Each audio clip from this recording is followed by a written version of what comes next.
Well, hey, y'all. Oh, y'all got to do better than that now. Come on, I got up early this morning. Hey, y'all. Hey. All right. If we haven't met before, my name is Judah. I am the young adults pastor here at Bridgeway. So if you're between the ages of 18 and 25 and we have not connected, today is our day. I'll be at the information booth in the lobby right after this service. I would love to connect with y'all. Now, we're going to get right into the message, because we got a lot to get through. We got to get through 9 plagues this morning. 9 in 40 minutes. It took us 2.5 years to get through one, so we got to get started, okay? Over the last 3 weeks, we've been walking through the book of Exodus in a series we're calling Discovering God. And the heart behind that series is that the things that we go through, the circumstances of our lives, are awesome opportunities for us to discover more about God and to discover more about ourselves. And over the last 3 weeks, Pastor Brian has done a magnificent job of unpacking the beginnings of the Exodus story. If you missed a couple of weeks, don't worry about it. I'm going to catch you up right now. In our story, our main character, Moses, has had quite the journey. He is a Hebrew born into slavery and born with a hit out on him. His people, the Israelites, had immigrated to Egypt some 400 years before his birth, and they had grown so numerous in their numbers that the king of Egypt decided that they were a threat to his kingdom. You will find that growth is often a threat to the insecure. Like they were okay with you growing until you outgrew them. But I'll preach that another time. Pharaoh puts out a hit on all of the baby boys that are Hebrews in his country, and Moses' mother, Jochebed, decides that the best thing to do to keep him alive is to put him in a basket and send him down the longest river in the world. I'm talking about the Nile River. Now, I have been on the Nile River. There are crocodiles, black mambas, Egyptian cobras, and mosquitoes with all kinds of diseases. Not exactly the place that we would put an infant.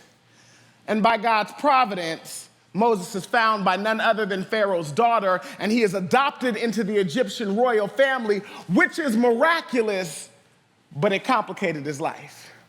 It gave him the complication of identity. It meant that he was too Hebrew to really be Egyptian and too Egyptian to really be Hebrew. And this identity conflict comes to a head when he decides to murder an Egyptian slave master and becomes a fugitive in Egypt. And like most of us, when we're starting to deal with identity conflict, Moses runs.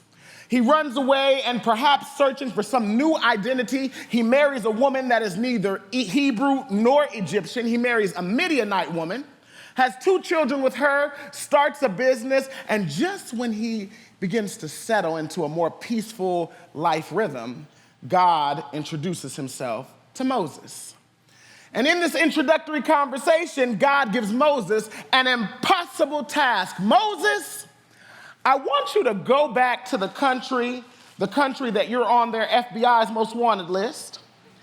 And I want you to say to their king, to their president, to their Pharaoh, who is the head of the state and the supreme religious leader, I want you to say to the one who makes laws and wages wars and collects taxes, I want you to say to the one who has no checks and balances. See, in our country, if you want to get something passed into law, it's got to go through the House and then the Senate, and somebody's got to vote and somebody's got to sign it. But I want you to say to the one to whom he can speak, and it just is, I want you to tell him to let go of the centerpiece of his economy and power structure. I want you to tell him to let my people go, and when he asks you why, tell him because I said so. Oh, and Moses, when you go, I'm not sending you with a military. I'm not sending you with military-grade weapons. I'm not even sending you with any money. All I'm sending you with is your brother. You'll find that God often asks us to do the hard thing in partnership. Maybe you're here today and you've been working so hard toward a thing, you've been toiling, you've been laboring, you've been researching, and that thing hasn't taken off, and you're wondering why. Maybe it's because you've been trying to do it by yourself, but I'll preach that another time. God says, Moses, I'm sending you with your brother and your walking stick. And Pastor Brian talked a lot last week about how this was difficult for Moses, this circumstance, this task. It was hard for Moses. And some of you can really relate to how Moses must be feeling because you, in your own life, have an impossible task. For some of y'all, just raising your particular family is an impossible task. Just your particular wayward children, I see some of them in Kids' Way, is an impossible task. Just being married to who you're married to, if they're sitting next to you, just look at me, I want you to walk out of here married. For some of you, just being married to your spouse is an impossible task. For some of you, just waking up in the morning with the way addiction sits on you and anxiety sits on you and depression sits on you, it is an impossible task. Some of y'all know what it is to have an impossible task and inadequate tools. And the issue for Moses is he keeps running into moments when God's method is inconsistent with Moses' expectations. Moses does everything the Lord tells him to do. He goes where God tells him to go. He says what God tells him to say. He performs the miracle that God tells him to perform. God says, throw down your staff, it'll turn into a snake. Moses does all of this, and the text says in Exodus chapter 7, verse 13, that still, somebody say still Pharaoh's heart was hardened, and he would not listen to them as the Lord had said. I don't care how much faith you think you have, at some point, if you live long enough, you will have a moment where God does not meet your expectations. When you have been obedient, when you have been faithful, when you have been integrous, when you have been true, when you have done your part, and still, somebody say still the outcome is not what you expected or anticipated or wanted or feel like you deserved, and you will find yourself discouraged. I knew it would be hard. I just didn't know it would be this hard. I knew it would be long. I didn't know it would be this long. I knew it was going to require faith. I just didn't know how much. But one of the things that I find most encouraging about the Exodus story is that it displays the omniscience of God. That is to say that nothing catches God by surprise. It caught you by surprise, but it didn't catch God by surprise. Before the disaster hit your house, God knew about it, God had a plan for it, God had provision with it, because nothing catches him by surprise. And this is particularly comforting when you know that God is on your side. God is on your side. God is team you. And the real good news, and it's your fill in the blank if you're following with us online or on the app or just taking notes, the real good news is that there is no enemy that God cannot defeat.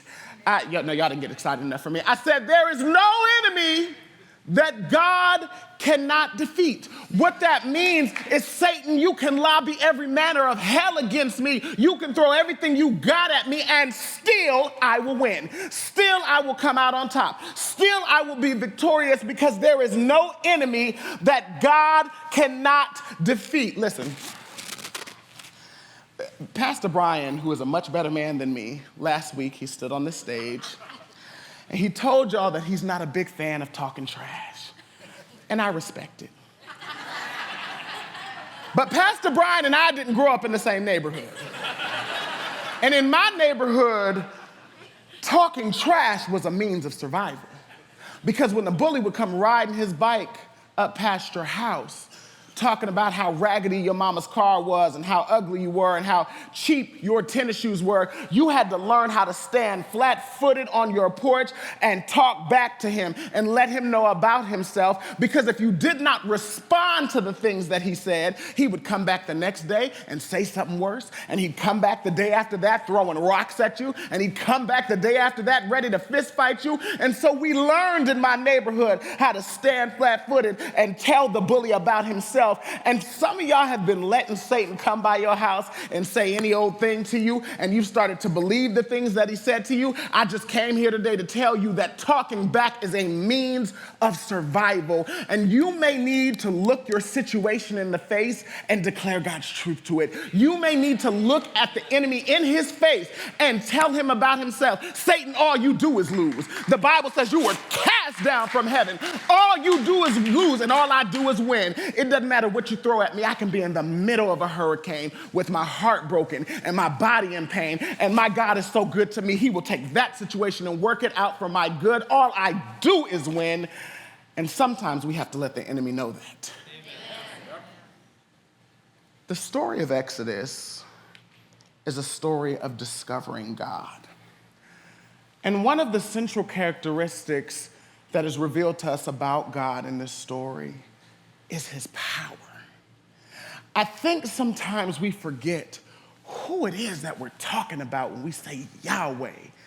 Yes, he is kind and good and sweet and loving, but he is also powerful. He is also the almighty, all-powerful God to whom nothing is out of reach and nothing is too hard and nothing is impossible. I think it's easy to forget that, especially when we live in a world with so much technology. I mean, I can pick up my phone right now and be in contact with somebody in Taiwan in 30 seconds. I think it's easy to think that that is real power, but I don't care if you have the nuclear codes. It is but a grain of sand in comparison to the power of God. This is what the Bible means when it talks about having a fear of the Lord, a respect for God. And when you understand who it is that you're dealing with, who it is that you're talking about, who it is that you're in a relationship with, it changes everything. And so while Moses may have been surprised and discouraged by the fact that Pharaoh would not let the Hebrew people go, the Almighty God of unmerited and limitless power was not. God tells Moses in Exodus chapter 7, verse 4, God tells Moses, he says, Pharaoh is not gonna listen to you. He goes on to say, he says, Pharaoh's heart will be hardened. Now, this detail about the condition of Pharaoh's heart is an important one. It's such an important one to the story that it is mentioned 20 times between chapters 4 and 14. Now, 10 of those times, the text says that Pharaoh hardened his own heart.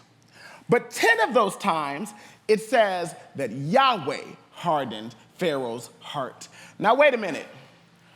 Why would God harden Pharaoh's heart? Like, isn't that counterproductive? Like, is he setting Pharaoh up for failure? Or is God setting Moses up for failure? Like, what's going on with this? And in order to answer that question, we really have to understand the idiom, the language being used in this text when it says that Pharaoh's heart was hardened. And what I need you to understand is that when it says that, it's not talking about emotions.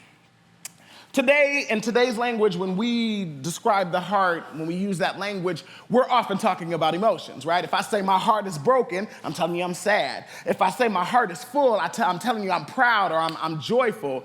But in this text, when it describes the heart, it's talking about the heart being the seat of the will, being the central location for intellect and reasoning and cognitive capacity, and as the birthplace of our actions. So when it says that Pharaoh's heart was hardened, it is saying that Pharaoh is intentionally suppressing his ability to reflect, his ability to self-examine, his ability to think this situation through, to surrender his biases, and to do what makes the most amount of sense. Because Pharaoh letting the Hebrews go, that's what makes the most amount of sense. In light of what we saw in chapter 7 last week, where even when Pharaoh sees his witch doctors and his magicians cast down sticks and turn them into snakes and imitate the miracle of God, still Yahweh's snake was bigger and ate up their snakes. Reason says, Pharaoh, at the very least, I'm gonna take this conversation seriously. In seminary, I took a class studying cults. And on the course reading list was the 1956 classic, When Prophecy Fails. And in the book, the psychologist author describes what happened to a UFO cult. Yes, they're making cults around UFOs now. I know it's a lot, but stay with me. In the book, he talks about this UFO cult who believed that they were receiving these messages from alien beings from this planet called Clarion, and that a part of the messages that they were receiving were these prophecies that large parts of Lake City and the United States and Canada and Europe and Central America were going to be destroyed in this massive flood before dawn on December 21st, 1954.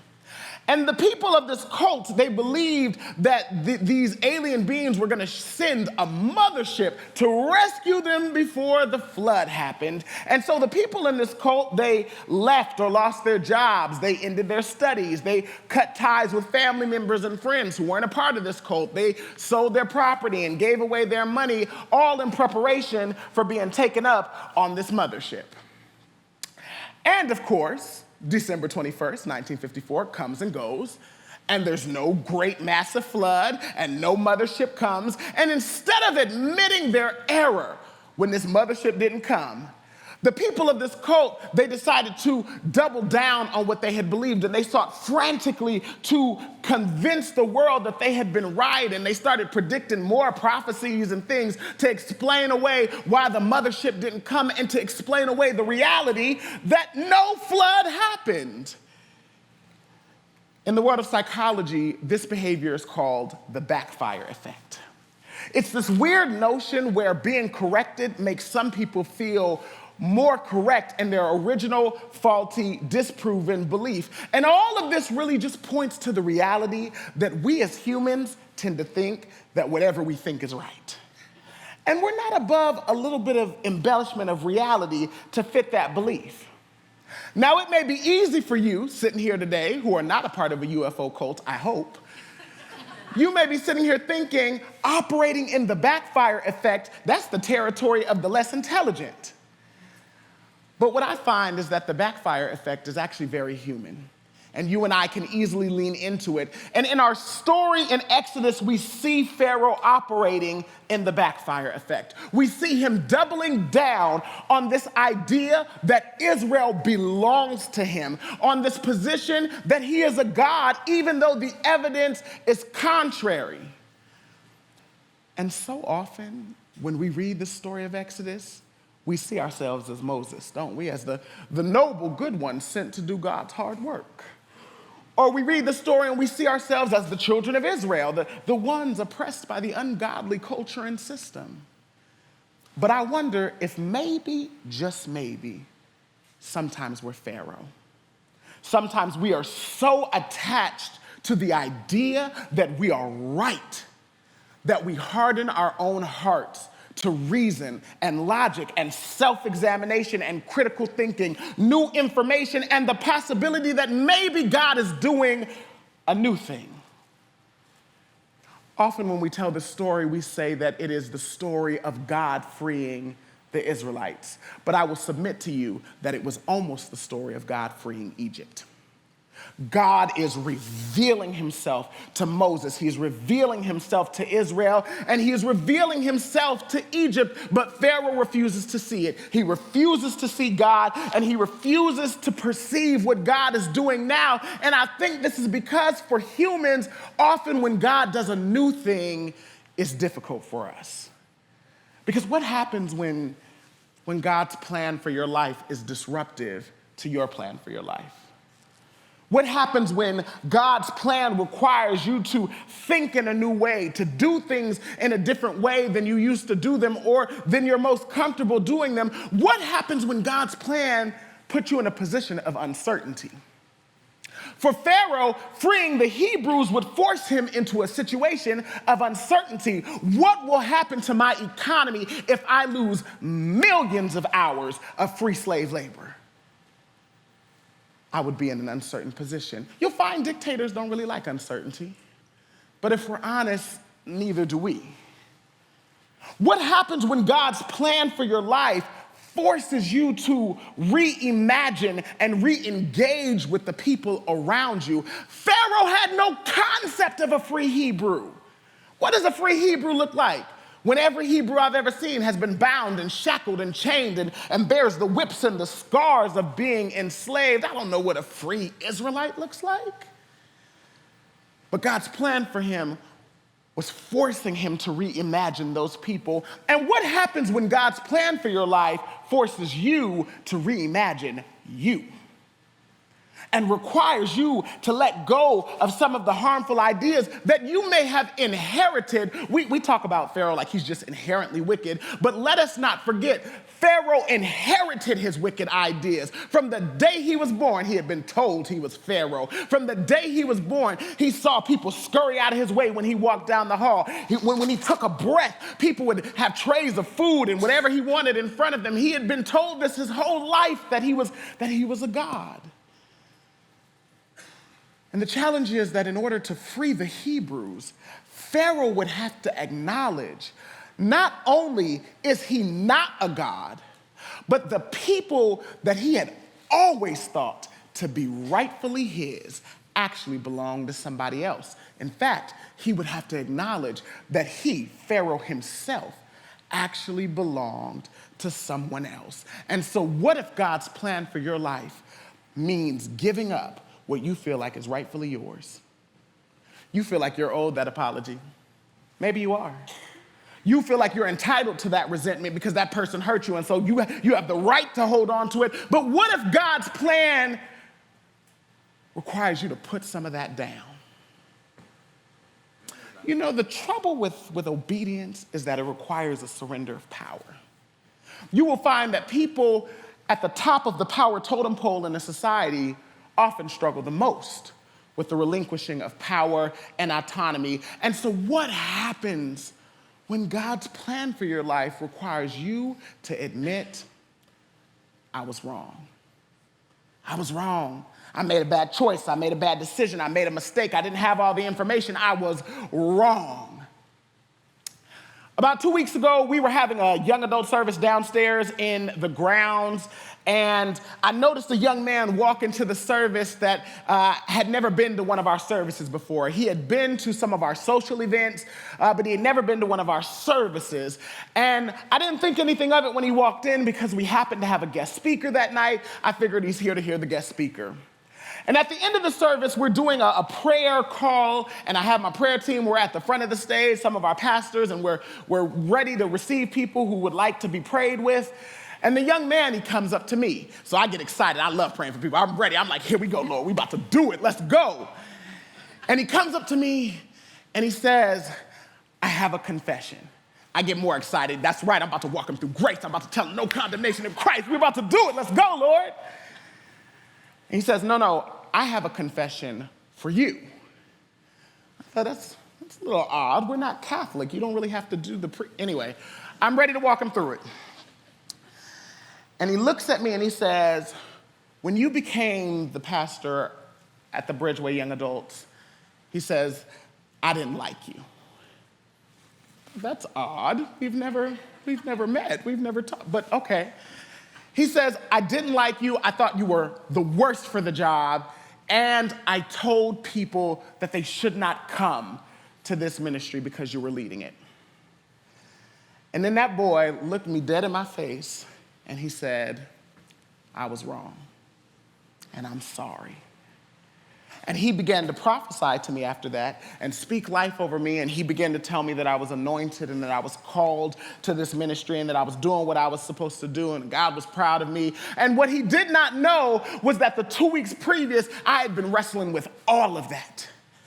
I had had a couple of hard conversations about the way I preach and lead, and I was feeling really hurt by some of those conversations, and I was feeling misunderstood and judged, and I was wondering if I was even supposed to really be here, and then I was mad at myself for even feeling all of that because, you know, getting a little criticism over a message that you give, that comes with the territory. That's new pastor stuff to be hurt by that. I've been doing this a long time, and I was feeling all of that, and when that boy said those 3 words, I was wrong, it was healing to my spirit. It healed me. He thought he was coming to reconcile himself to me. No, he was coming to reconcile me to my calling and my ministry and my job and my church. And all I need you to understand is that those words, I was wrong, there is liberty in them. And some of y'all are only 3 words away from being set free. 3 words. Jesus said in the Sermon on the Mount, he said, leave your gift at the altar, go and be reconciled. If you don't hear anything else I'm saying, whoever it is that popped into your mind that you need to go and say, I was wrong too, go do it. Go be reconciled. Go and fix it. Go say, I'm sorry. You will free yourself. You will free them. There is liberty in the ability to admit that you were wrong, and Pharaoh is not able to do it.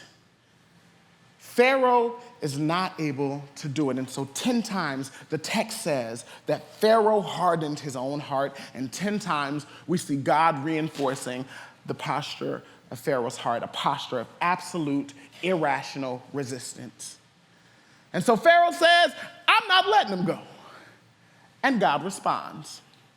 God proceeds to demolish Pharaoh's country, his economy, his power, his relationships, his home, his health, his ego, his pride, and eventually his future. And he does this through a series of plagues. We're going to look at 9 of them today. The 10th one is in a class all by itself. We'll look at that next week.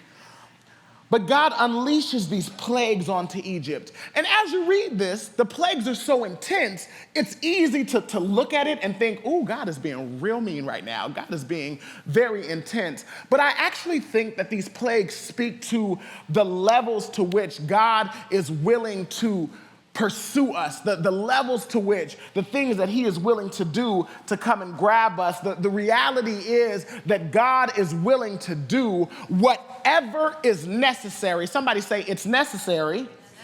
He's willing to do whatever is necessary to come and get us and to knock down the idols in our lives. And I don't want you to misunderstand me. I am not saying that every time something bad happens in your life, it's God knocking down idols or trying to get your attention. Sometimes bad stuff just happens because we live in a broken world. But in this case, God is responding to the reality that Pharaoh refuses to submit. So we're going to look at 9 of the plagues. I'm going to summarize them for you because it's like 3 chapters. That's a lot of text to read. And we're going to move through them pretty fast. We're going to start off with the first plague in chapter 7. It is the plague of the Nile being turned to blood. Pharaoh is warned about this plague. He's told, if you don't let the Israelites go, the Nile is going to get turned into blood. Pharaoh doesn't listen, and Aaron puts his staff in the water, and it turns into blood. Now, there is debate about whether or not it turned into literal blood or whether or not there was some sort of mineral impact that reddened the water and made it toxic. But either way, it was visibly striking, and it was completely unusable. And Egypt's witch doctors, in response to this miracle, they imitate the miracle. They take more water and they turn it into blood, which is stupid because if your country's water source doesn't have any water, it doesn't make a lot of sense to take a little bit of water that you have in a jar somewhere and also ruin that. I would have fired the whole team, but that's just me personal. The text says that Pharaoh's heart became hard. And what I want you to pay attention to as we go through the rest of these plagues is how each plague escalates in intensity and in impact. Each one gets worse. And what this tells me is that there didn't have to be 10 plagues. That Pharaoh could have repented and turned his life around after plague number 1 or plague number 2 or plague number 7. What you're going to notice is that after each plague, Pharaoh's heart is hardened. And still, the fact that there are 10 plagues speaks to the reality that God still gives Pharaoh chance after chance, warning after warning. So as we look at the story of the plagues, I want you, yes, to see the God of power, but I need you to also see the God of mercy. The second plague in chapter 8 is the plague of the frogs. Again, Pharaoh is warned, if you do not let the Hebrews go, the land will be overtaken with frogs. And again, Pharaoh doesn't listen. And so the land is taken over with frogs, and the wizards perform the same sign. It blows my mind that they couldn't see that all they could do was make the problem worse. And so Pharaoh agrees. Pharaoh says, I will let the people go and sacrifice outside of Egypt if the plague is taken away. And God relents. God removes all the frogs. They all die. But later, Pharaoh changes his mind and his heart is hardened. And what you're gonna notice very quickly is a familiar pattern that Pharaoh has. Pharaoh is warned about the plague, he doesn't listen, the plague comes. Pharaoh says he will let the children of Israel go. God removes the plague, Pharaoh changes his mind. You're gonna notice this pattern again and again and again. Here's what I need you to hear. Pay attention to your patterns. Your patterns tell the truth. I don't care what your lips say. What do your patterns say? Pay attention to your patterns. By the time we get to the third plague in chapter 8, in the middle of chapter 8, God ups the ante because this plague comes without a warning. And this is the plague of the gnats. And it's all these little bugs that flew throughout Egypt, took over Egypt. And this plague is significant because it struck at the Egyptian religious system. You see, the Egyptian theology was predicated on the need for cleanliness. And so in order to go before the Egyptian gods and offer your sacrifices, you had to be ritually clean and your sacrifice had to be ritually clean. If I am covered in gnats and my sacrifice is covered in gnats, I can't come and offer worship. And so this plague stops the entire Egyptian sacrificial system. And by the time we get to the third plague, the magicians in Egypt, they start to figure out we're dealing with something we haven't dealt with before. They say in Exodus chapter 8, verse 19, they say, this is the finger of God. This is something that we haven't dealt with. And it just speaks so much to how hard Pharaoh's heart was, that the pervasiveness of his hard heart, that he wouldn't even listen to his own advisors. These are your people. This is your team. They're telling you to do something different, and he won't listen. He continually rejects and resists God. The fourth plague at the end of chapter 8 is the plague of flies. Pharaoh is warned about it. It comes, and he suggests that they sacrifice outside of Egypt, but then his heart is hardened. What is interesting about the fourth plague is that it is the first plague that we see God explicitly protecting Israel from. We don't know how they experienced the other plagues, the previous ones, but we know that they were specifically protected from this one. And as I think about that, I wonder how that impacted them to witness, literally witness God warring on their behalf while protecting them from what he's doing, and they're still in bondage. All three of those things were happening simultaneously. It speaks to the reality that with God, multiple things can be happening at the same time. You can be actively being delivered and still be in your situation. You can be being brought out and still see the shackles around your ankles. And there comes a time where in your faith, you're gonna have to be able to trust the character of God's heart, even when you can't understand the anatomy of his hand. Even when you don't see him doing it, you're gonna have to lean in and say, God, I trust that you are doing a big thing, even though I can't see it. The text says that Pharaoh sees this happening and he promises to release the Israelites in exchange for relief from the plague. God pulls the flies out. Pharaoh changes his mind. Same thing happens with the fifth plague, which is the death of the livestock. But when we get to the sixth plague, things get a little interesting. The text says that Aaron and Moses grab dust and throw it up in the air, and boils break out on the skin of all of the people and the cattle. The text says that the boils were so intense that the magicians of Israel could not even come before Moses and Aaron. The reason this plague is interesting is because this is the first time we see God move against the people. He has moved against the land, he's moved against the water, he's moved against the religious system, he's moved against the livestock. But this is the first time that he moves against the people. Here's what I will tell you, it is dangerous when your ego and pride put other people in danger. When your ego and pride put other people in a compromising position. And again, we see God reinforcing Pharaoh's heart. The seventh plague is the plague of hail. And again, we see God being so merciful. He gives Pharaoh an extended warning before this plague. He says, Pharaoh, I could have moved my hand against you and cut you off from the earth.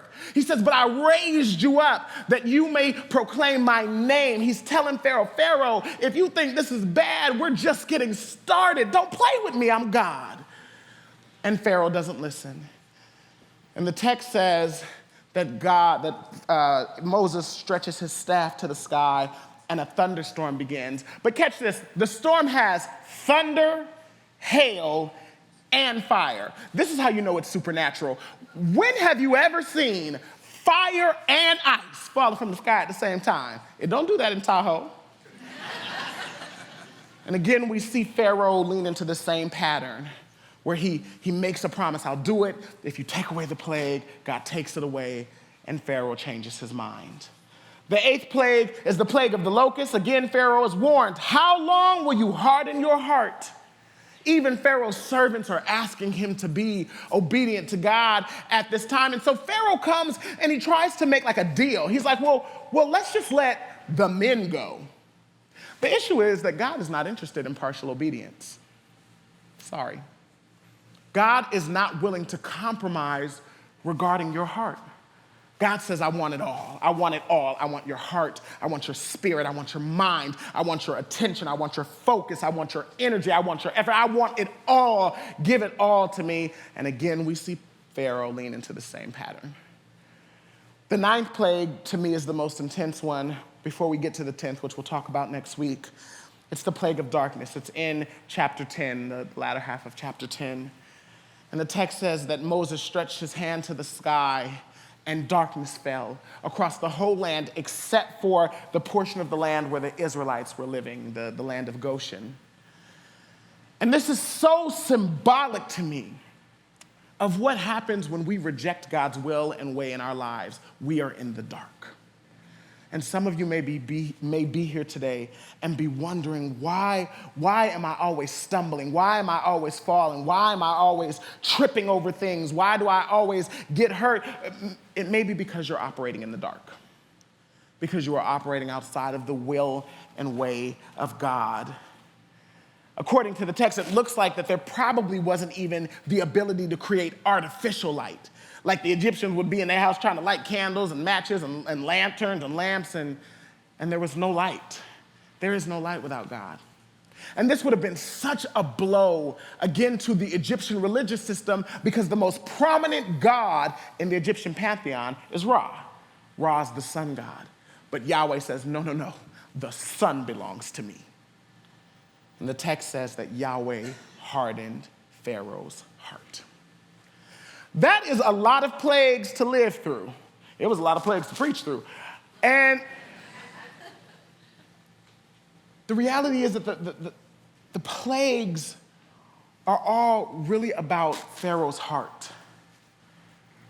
Listen, my message today is for 2 groups of people.